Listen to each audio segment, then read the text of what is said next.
Action! In Dallas.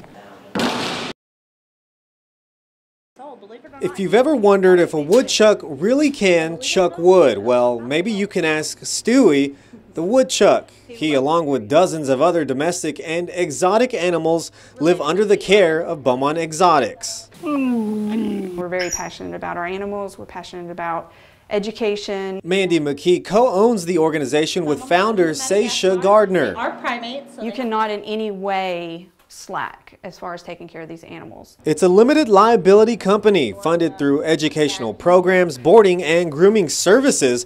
And though it is not primarily a rescue organization, it was thrown into the public eye after several exotic animals were seized from a home in Orange.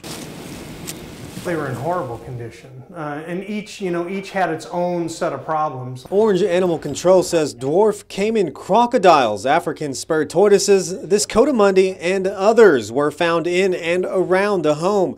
Dr. Todd Weston is one of a few exotic animal veterinarians in the area and evaluated the seized animals. It was just poor husbandry. The animals weren't set up properly and they weren't cared for properly. Beaumont Exotics was called for its expertise, Very temperamental and possessive. and accepted the animals after Orange Animal Shelter and a county judge toured their grounds. It was ordered the animals' new home should be alongside new scaly and furry friends at Beaumont Exotics. It shows how dedicated we really are to the animals. It's an absolute compliment. We got a general idea where it started, but we need to, just work back from there. It was a pretty significant fire when we arrived on scene. When units arrived, there was already fire coming through the roof, so we had quite a bit of fire in that attic. You want to make sure everybody's safe first, and we understand that a lot of the tenants were beating on the other tenants' door, getting them out. I come to the door and my neighbors are here choking, and they're trying to tell me to get out. This was really a labor-intensive fire, so a lot of the help that we had come in was to allow us to give our guys breaks, swap them out, let them rehab. And we called in Needland, Port Neches, Port Arthur, sent 2 engines. So it was a manpower issue at that time. When you come out of this and when everything's said and done, nobody got hurt, you won. Now it's just a matter of them going through, salvaging what they can, and those material items can be replaced. Action! We're doing something that's a little different than what people are going to be expecting. It's not just a horror movie. There's a message there, and they're going to be moved in a way that I don't think they're expecting. All right, open up! Exploitation and abuse of children and women are not desirable. They're reprehensible. And we have the opportunity to show them to be such. It really speaks to the violence against women that is prevalent all over the world.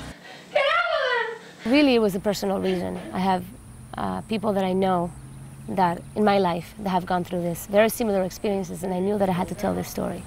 I had to create awareness. We just have 126 and 129 left. This is not the first time this story has happened to anyone. I think it will inspire people to hopefully keep fighting for a better life for themselves. Can you make that happen? Producers feel really strongly about getting that message out there against women's violence. Cut!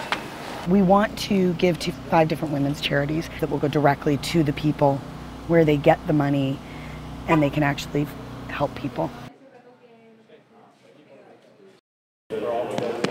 Shot for shot. Cooper Slott is one of the best 9-year-old basketball players in the state.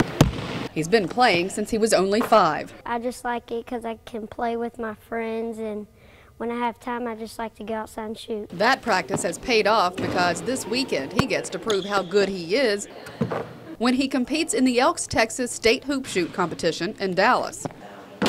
At the local division, he had shot 18 out of 25. At the district level, he actually ended up making 21 out of 25 shots, which won by 1 shot. This time, this little dribbler is not just shooting to win.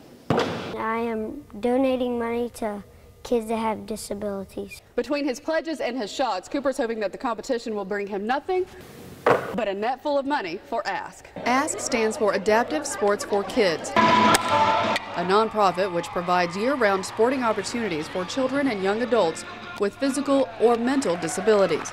Scott Ferguson is the founder. First of all, to even have a 9-year-old young man say that he wants to shoot for donations to help raise money to support handicapped kids blows me away. I think it's going to help kids to have fun and do things they never really get to do. So when the buzzer sounds in the competition, Cooper hopes to not only win, but to pass along the cash to ASK. This is not a one-time thing. Cooper's parents have taught him that every day is an opportunity to pay it forward, giving him this advice. Have a good day and help somebody. In Nederland, Mary Sturgill, 12 News HD.